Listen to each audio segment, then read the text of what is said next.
I often say that the best way to remember something is to sing it or put it to music. And so if you don't remember the words that I preach, at least you may remember that song. Thank you, Barbara. I invite you to turn with me in Scripture to Micah chapter 6. We'll be reading the whole chapter this morning. We won't be dealing with the whole chapter, but we will be over the next 2 weeks. I haven't even decided yet, if I'm being honest, what I'm going to preach on next Sunday, if it's going to be Mother's Day or if I give the ladies a break. But we will be dealing with this whole chapter eventually. The nice thing about the kitchen being closed and not available is I could supply my own glass for water today. So it's a whole lot bigger than normal, so I can't stop preaching till the water's gone.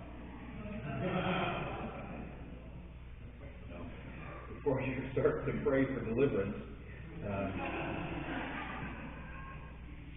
I won't drink it all. Maybe.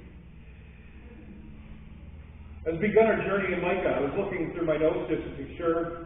Back at the beginning of January, we began our journey in this book of the Old Testament, this minor prophet. But as we began that, I don't expect you to remember the whole way back to then. But something in sort of the premise we began with, or we talked about, is that it's often the difficult things in life and the hard words that we need more than the easy days and soothing words. Oh, difficult things, hard words, may be needed more than easy days or soothing words. For some of you right now, you may tune me out entirely because you think that just can't be the case. How about thinking about it in terms of a medical thing? Or you're sick, you go to the doctor. You don't go to the doctor just to have him say, oh, it's all good. Go home, be happy. But you go because you want to understand what's going on. You want to understand what could be done to help in the midst of the situation. And I think that's what we find Micah doing here in our text this morning. And as we enter into chapter 6, the one thing that he's really addressing, one thing he's trying to hammer home on and get them to understand is this idea of justice. And so what I want you to hear as you leave here today from the words of Micah is, if you want to say, if you tie the two analogies of going to a doctor and listening to the word, we want to hear Dr. Micah say to us, unless you heed these words, the infection will get worse. And so these are the words he writes here. Micah chapter 6. Listen to what the Lord says. Stand up, plead your case before the mountains. Let the hills hear what you have to say. Hear, O mountains, the Lord's accusation. Listen, you everlasting foundations of the earth. For the Lord has a case against his people. He is lodging a charge against Israel. My people, what have I done to you? How have I burdened you? Answer me. I brought you up out of Egypt and redeemed you from the land of slavery. I sent Moses to lead you, also Aaron and Miriam. My people, remember when Balak, king of Moab, counseled, and what Balaam, son of Beor, answered. Remember your journey from Shittim to Gilgal, that you may know the righteous acts of the Lord. With what shall I come before the Lord and bow down before the exalted God? Shall I come before him with burnt offerings, with calves a year old? Will the Lord be pleased with thousands of rams, with 10,000 rivers of oil? Shall I offer my firstborn for my transgression, the fruit of my body for the sin of my soul? He has shown you, O man, what is good. And what does the Lord require of you? To act justly, and to love mercy, and to walk humbly with your God. Listen, the Lord is calling to the city, and to fear your name is wisdom. Heed the rod and the one who appointed it. Am I still to forget, O wicked house, your ill-gotten treasures, and the short ephah, which is a curse? Shall I acquit a man with dishonest scales, with a bag of false weights? Her rich men are violent, her people are liars, and their tongues speak deceitfully. Therefore, I have begun to destroy you, to ruin you because of your sins. You will eat but not be satisfied. Your stomach will be still empty. You will store up but save nothing, because what you save I will give to the sword. You will plant but not harvest. You will press olives but not use the oil on yourselves. You will crush grapes but not drink the wine. You have observed the statutes of Omri and all the practices of Ahab's house, and you have followed their traditions. Therefore I will give you over to ruin, your people to derision. You will bear the scorn of the nations. God's word, let's pray.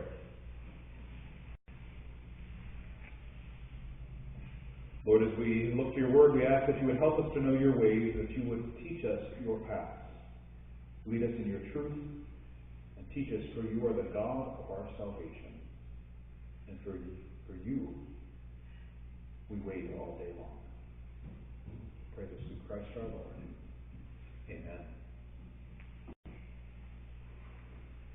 Quite a picture Micah writes or paints for us. But how does it all start? In essence, verses 1 and 2, if I won't read it again, but you could say it's God summoning all of creation to pay attention to what is happening through his words. And as you see there, it's talking about pleading your case and hearing accusations and a charge and a case against. Very much legal terms are being laid before us in terms of what God is saying at this time and place. You could argue that God is looking for a tribunal so he can bring legal charges against his people. We don't necessarily hear the legal charges laid out for us in the text in this chapter that we read this morning, but Micah has made them earlier in the text. You go back to chapter 3. In chapter 3, Micah talks about the fact that all the people, from the greatest to the least, they have power in some way, shape, or form. And Micah's words from the Lord to the people were that they were using their power for themselves, or at best for those that were close to them, whereas God wanted it to be used for the good of everyone.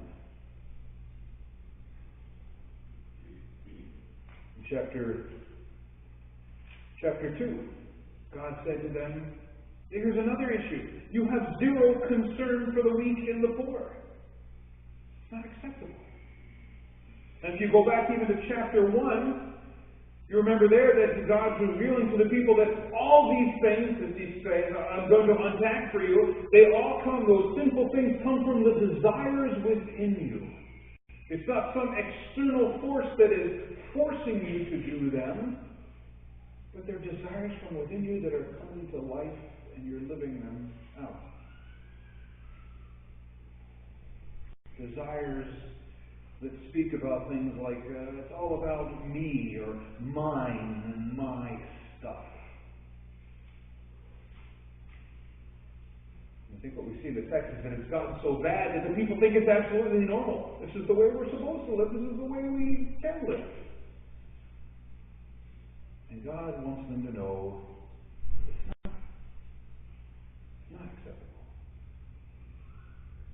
Really, it makes me think a lot of how things are functioning today in our Canadian society, in our North American society, where the reading of the situation in BC with the father who has been told he was committing violent acts against his child because he referred to his child by,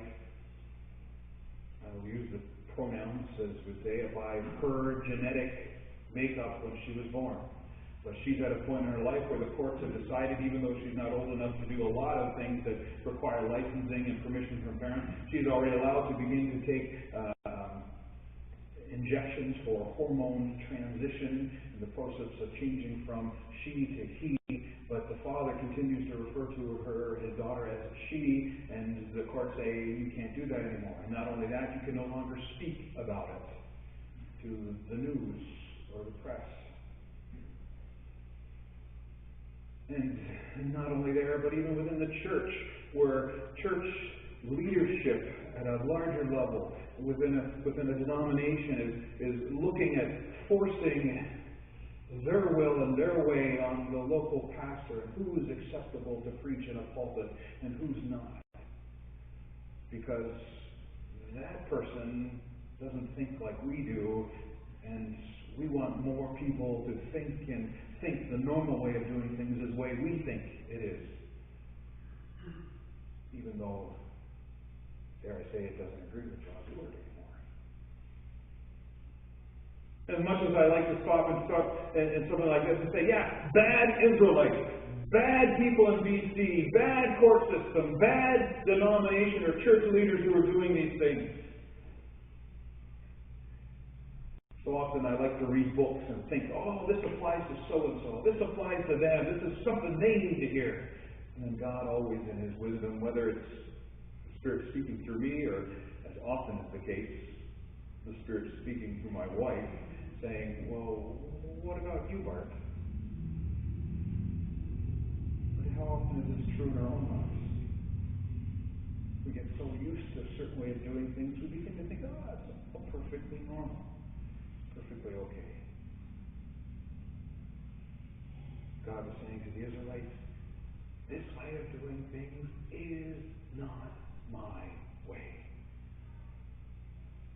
And then you can sort of say in that, after those verses that he goes through, and let me get my placement right. There's sort of a bit of a rebuttal in verse 6, whenever he begins to talk about, well, you almost think that the response is, well, aren't these God's people? Aren't they chosen by Him? Aren't they living in God's land, conducting worship in the temple according to His laws? Almost like they're saying, this stuff is taking place. Doesn't that count for something? Almost like sometimes, again, we begin to bring it to our present day and age, and we think, well, I go to church regularly. Well, regularly every other week, or maybe every Sunday, or maybe once, whatever. Isn't that good enough? We pray. Our parents brought us as infants to be baptized, or maybe our denominational background has us that we were at an older age where we did our profession of faith that involved with baptism, or maybe within the Reformed tradition we were infants, baptized an infant, and then we went through the profession of faith. We've done all these things. Isn't that enough?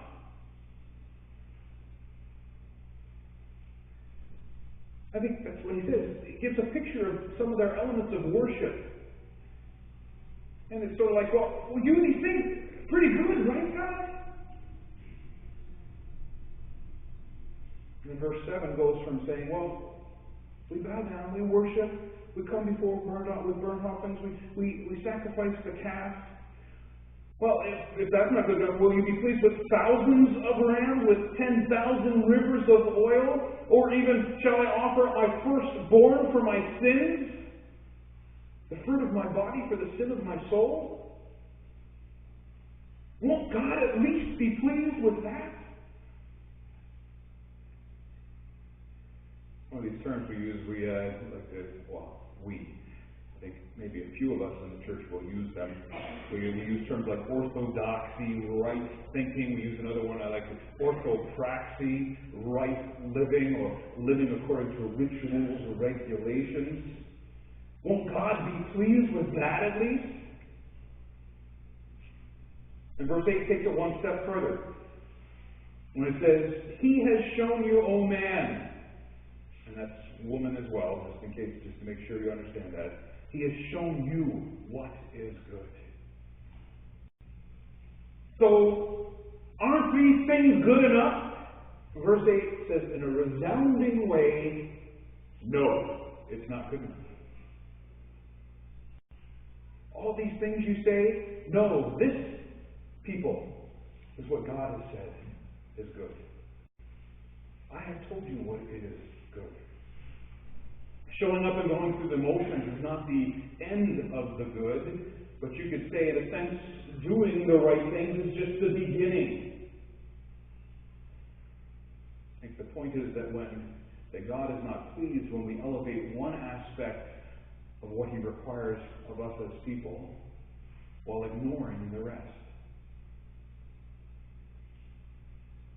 Or, as one author said, the whole thing is a sham if it doesn't come from a life lived in pursuit, as Mike would say here, of justice. Like I said, you could bring burnt offerings. And again, understand context here. The burnt offering was probably the most costly of all the offerings that the Israelites would have been required to bring, because with the others, a portion was used, was taken home for consumption, but in this case, the whole offering was placed in the fire. And it was always to be the best, the cream of the crop. And so to sort of mark this plea of, this is what we're doing, Lord, with a bit of an absurdity of the reality, it uses some of those extreme things, the list of the possibilities, those thousands of rams, rivers of oils, firstborn. Translate again the terminology of the text from that day to our modern day. I think it's saying give something, or give actually everything that means anything to you. Your time, your money, your possessions, your goods, even doing church. I think what we're seeing here is that it's all a sham if it doesn't become love for your neighbor. Again, similar words we see to a parallel prophet in the Old Testament, Amos. Amos chapter 5, verses 21 through 24. These words, it says there, I despise your feasts. I take no delight in your solemn assemblies.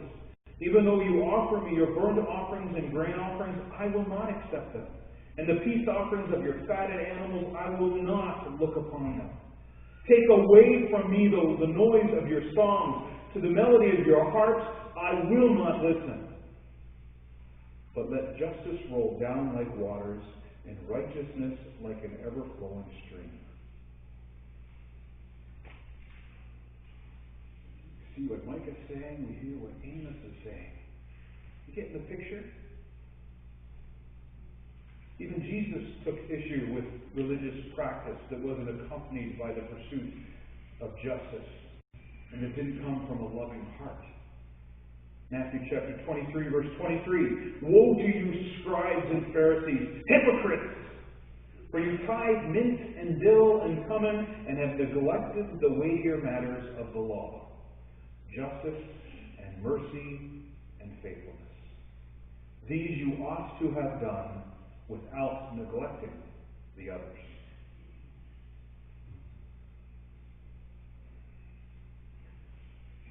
Like in the Old Testament, Jesus in the New Testament is saying, got to get things straight. Got to understand what my call and my desire is for how you live out your faith. So to emphasize it, you say, okay, wonderful. But what is justice then? If we're supposed to get my works right, act justly and love kindness, do justice and love kindness, what does it look like? And again, that one verse in chapter 6, verse 8, you remember I mentioned a few weeks ago what probably the most common familiar phrase or verse in Micah is, the prophetic word of where Jesus would be born out of Bethlehem. This is also something you hear very often in our worship times. But it says very clearly in the words, that simple phrase, to act justly, to love mercy, to walk humbly with your God. I think those two phrases in there are what summarize, give us a good picture of what justice really is. And it's again, it's a cyclical definition. As my high school geography teacher always got very upset whenever you used the same word in your definition that we were discarding. Mr. Lake never liked it, but again, I'm going to use it anyways. Justice is to do justice and to love kindness. But what if I were to, before I said those things, if I were to poll the congregation, to go person by person, and to have you write in a note, what do you describe justice as? I think many of you, much like me, well, maybe I'm projecting too much, but maybe you would think of justice, the first thing that would come to mind is exactly what I would think. Punishment of wrongs. Especially when other people are breaking rules on the road. I thought I did well yesterday, but you might want to find out from my wife, our trip home through Brantford. She seemed to reflect on it a little more negatively in my behavior when we were driving than I remember. But I shared with the adult Sunday school that the happiest time I ever had driving was going to Cape Cod. We were meeting my family there for a summer vacation, and I think onto the Cape there's about 2 bridges, and it's even worse than probably northern Canada trying to get out there. This real bottleneck, and we were driving down, and we're a bit of a caravan of family vehicles, and all of a sudden there's in the shoulder there's a car that goes by, and I begin to rumble. I don't know if you do that at all. What words would I have used? No good. They went by, and then another car goes by, and then a motorcycle goes by, and I'm thinking, that's not fair. They just skip around the line and get ahead of the rest of us. And the happiest moment in my driving life came a few minutes down the road, whenever I came upon each and every one of those cars and motorcycles stopped by a policeman. One of those times where you want to drive by and wave, but no.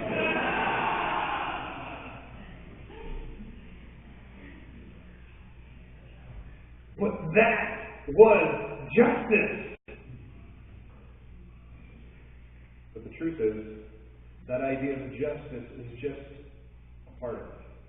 Justice is much broader in terms of what we see with this one verse and this call of what is good. It's not simply giving perpetrators their due. It is also giving those who cannot stand up for themselves, the victims, the poor, the powerless, the vulnerable, the voiceless, their due as well. What do I mean by that? Justice is not only punishing wrong. It's creating a society where, if I can use the phrase, everything is right. Where everyone can flourish and thrive. That's doing justice. And the word used for justice in Hebrew, the challenge when you type Hebrew into your notes, because it always wants to convert it to English. But it's hesed. Hesed is the word. It has a broad spectrum to meaning. Looking it up, it could be unqualified love. It could be limitless love. One author gives it the description, hesed is stubborn, unceasing, dogged love that says, I refuse to give up on you even when everyone else tells me that I should. So I think what we're getting at in terms of what Micah is speaking to us, in terms of justice, in terms of hesed, is that it's those two statements, to do justice and to love kindness. That's where we get a clearer sense of what justice, the true nature of justice. It is loving so deeply, so fully, so stubbornly, that we refuse to budge until everyone can flourish and thrive. But unfortunately, what we see today, injustice and inequality grow where hesed shrivels. Thinking about that as I was putting my sermon together, and a picture came to mind, and again, I have my bent in terms of political leanings and my thoughts, and I'm one that probably shares far too much about some of my thoughts at different places and times, so I'm going to do it anyways again. But the whole entertainment industry, I love movies, you've heard me, I love sports, but I don't want to place these people on a pedestal that makes their opinion more important than anyone else in the world. But it's interesting how we see in the entertainment industry how they're fighting for equal pay. There needs to be equality. There needs to be justice in it. And I think to myself, yeah, but that's only justice for you, is it not? Because if you truly want justice, then your piece of the pie should be a whole lot smaller than it is.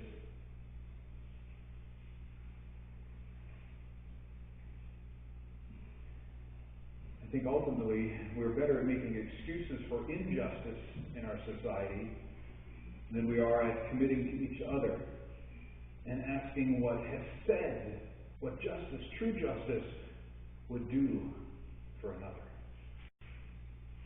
I think that's what Micah's message to us is. This is the picture of justice. And he says, okay, and if you don't get it, remember. Remember. That's how this passage really begins, does it not?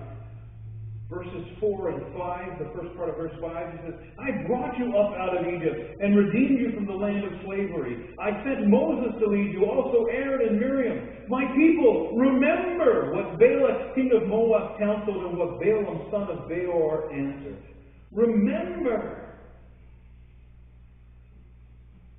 Of course, the event that Micah is referring to in the text is that foundational event in Israel's history. And I would say very foundational also in Christian history, not just for the Israelites, but it's significant. God was faithful and brought the Israelites out of Egypt, out from under that yoke of slavery to the Egyptians. And that continued working of God in their lives, He continued to work to the point that He used a talking donkey to thwart the Moabite forces and protect His people. But if you even take a step back and remember this, you go a step back in the text before that. Why should they remember that? He says, then he asks them this question that sort of launches them into it. My people, what have I done to you? How have I burdened you? The ESV says, how have I wearied you? And the text says, answer me. And he says, this is what I've done to you. This is who I've been for you. So in essence, God's saying, what have I done to weary you? And God's saying, nothing. In fact, I think what He's emphasizing is the fact that if there's somebody that's getting weary, it would be, you're wearying me. And in response to them, He speaks the words that we have just read about remembering. But again, Egypt coming out of slavery, their journey in the deserts, all of the Old Testament history. What about for us? Another way in hearing those words, there's things like, I will never leave you. I will never forsake you. I will show to you a love that is far more resilient, far more stubborn even than you are. I will melt and unlock your vaulted hearts with a hesed that burns more brightly and hotly than any love you've ever known. To grab the hearts of the people, Micah relays God's words to them. He says, do you remember? Do you remember that love? That means I looked on you and cared for you and redeemed you and blessed you, not because you deserved it, but because I love you. Remember that love. Again, bring it forward to our present day. If Micah was living today or was speaking today, he would be pointing to a much different foundational event in our Christian faith. Of course, Micah didn't have the privilege of seeing it, but we do. We got to observe it and remember it just a week ago. 2 weeks ago. But just like the Exodus, God came in stubborn love for His people, showing and calling for justice and loving kindness. And again, when He came in that form, in human form, they grew weary of Him and wished He wasn't around. They saw, I think, in a sense, in Him what they failed to be. And so they perpetuated the most unjust and least loving act of all time. They killed God's Son. But even in that, there's an irony. Even in killing the Son of God, God's hesed was unceasing. Because that act was the means of justice that provided exactly what we needed more than anything else. The one thing we could never do. We brought back into relationship with God. So you could say the gospel in one word What do we do with this? What do we do with this picture of God's justice? Micah's call to do justice, to love kindness. What do we do with this picture of what God has done for the Israelites so many years ago? What we spoke of when we look into the New Testament and see how He came as an infant, how He lived that perfect life. He died on the cross, taking the punishment for what we deserved. Rose again from the dead, even as someone beautifully relayed to me this morning. Whenever one of the younger kids in the congregation went into the kitchen, they said, "It's just like the empty tomb."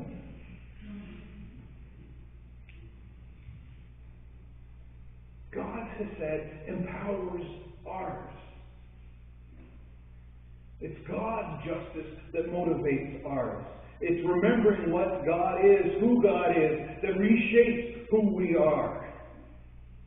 And I think what Micah is saying is if we walk humbly with our God, we will love to be like our God.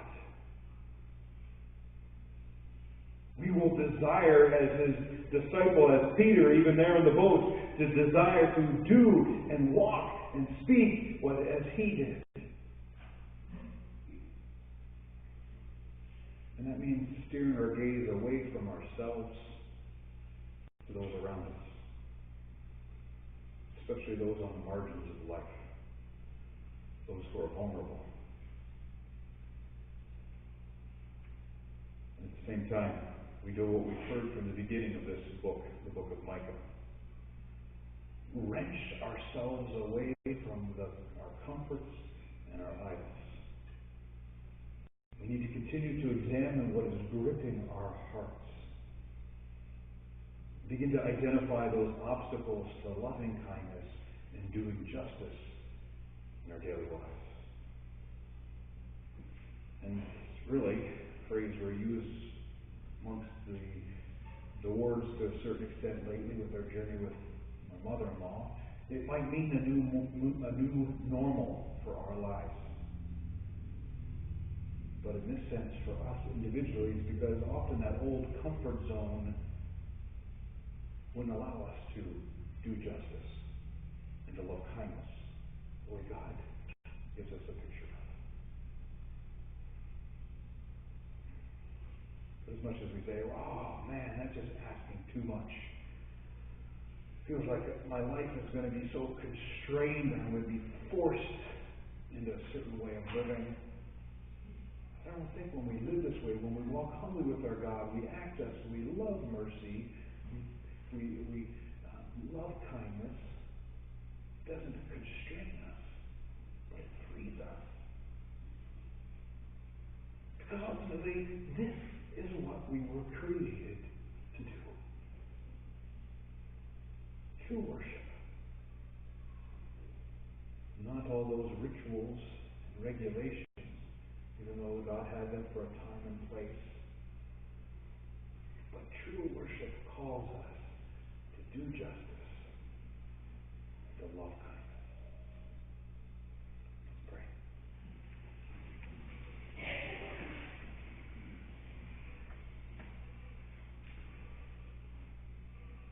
Lord, thank you for the privilege to preach your word. Thank you, Lord, for the way that you are pushing me to live it out more and more. Continue helping me to see the idols of my life where I love my comfort. And I've gotten better in some ways, but I like my space, my office. It's sort of that zone where I'm protected. I'm not as vulnerable. Lord, you say, good, know my word, but knowing it isn't enough. Preaching it isn't simply enough. I need you to live it. To get outside of that comfort zone. And even in a small way, there's opportunity this next week as I head down to the Cleveland area for a conference and decided to do it a little different. I like to think maybe it's the Dutchness in me coming out where I can stay with someone for free as opposed to spend money in a hotel. But I sure do like my quiet time. I sure do like my time away from the busyness of hundreds and thousands of people. Lord, you've led me to the home of the couple where I'm going to stay. And Lord, even in that, I thank you already as Joy was moved this morning by their kindness and already communicating with me their eagerness to meet me and spend time with me. And Lord, let us have that same attitude, but even beyond simply the safe parameters of a church and people that attend a church where they're fed on a weekly basis by a pastor named Alistair Begg. They must have it all together, right? But Lord, even beyond those comforts, beyond those parameters that we like to function in, what about the person next door? We have an opportunity twice a year to go to Open Arms Mission. And Lord, thank you for that. And help us not to see it as a box on a list that we check off and say, oh, we've done that, now we can go back to the regular routine.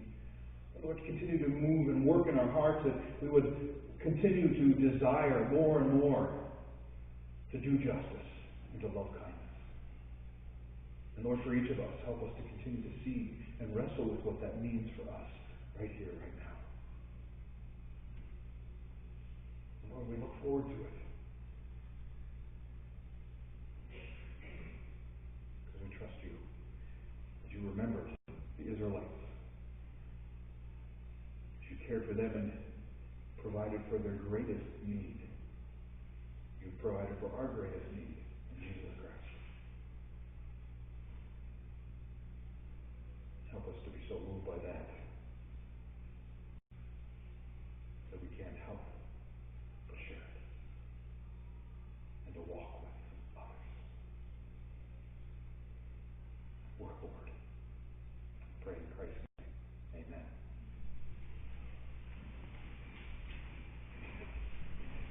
The opportunity to respond in song. I invite you to stand to sing the overhead Living for Jesus.